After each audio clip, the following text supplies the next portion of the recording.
इनसे पूछना चाहती हूं कि भगवान राम ने क्या किया? मर्यादा पुरुषोत्तम क्यों कहलाए जाते थे?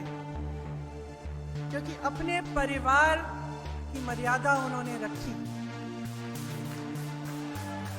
अपने परिवार के असूलों के लिए लड़े, अपने परिवार की गरिमा के लिए लड़े, अपने कुल की रक्षा की, और तभी उन्होंने अपने देश की रक्षा की, अपने लोगों, अपनी प्रजा की रक्षा की। ये एक पुरानी हिंदू परंपरा है, ये हमारे धर्म की परंपरा है। इसको परिवारवाद नहीं कहते, इसको सेवा भाव कहते हैं। जो पीढ़ी दर पीढ़ी इस देश की सेवा करती है।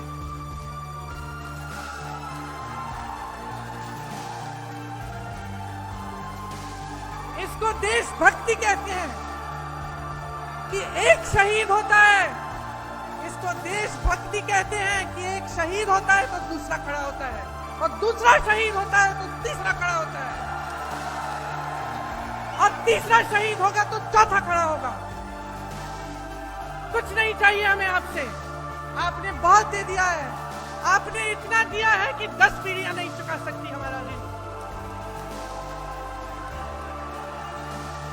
आप हमें नहीं चाहते तो कोई बात नहीं, आप हमें नहीं चाहते तब भी हम सेवा करेंगे, हम मांगेंगे नहीं, हम जितना कर सकते हैं हम करेंगे।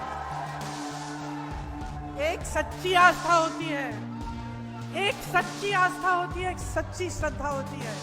ये मोदी जी नहीं समझ पाएंगे, आप समझोगे। आप क्यों समझोगे?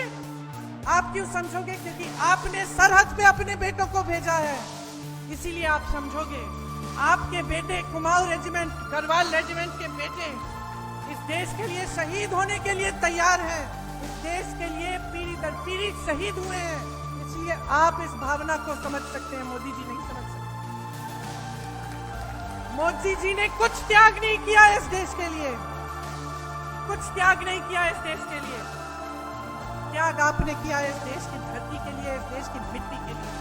आप समझ सकते हैं कि अगर एक परिवार इस देश के लिए त्याग करता है, इस देश के लिए शहीद होता है, उसका क्या मतलब है और उसकी दिल में कैसी श्रद्धा होगी। मैं इन सबको बताना चाहती हूँ, आप केस डाल दो, संसद से निकाल दो, घर से निकाल दो, आप हमें भ्रष्टाचारी बोलो, तमाम केस डाल दो, एजेंसियां को हमारे पास भेज दो, मेरी 75 साल की माता जी को भेज दो ईडी के पास पूछताछ कराने के लिए, किसी को, मेरे पति को भेज दो, मेरे भाई को भेज दो, हमारे पूरे परिवार को भेज दो, हमें कोई परवाह नहीं है। हमें पता है क्या दिखता है, हमें पता है क्या दिखता है, आपका भय दिखता है।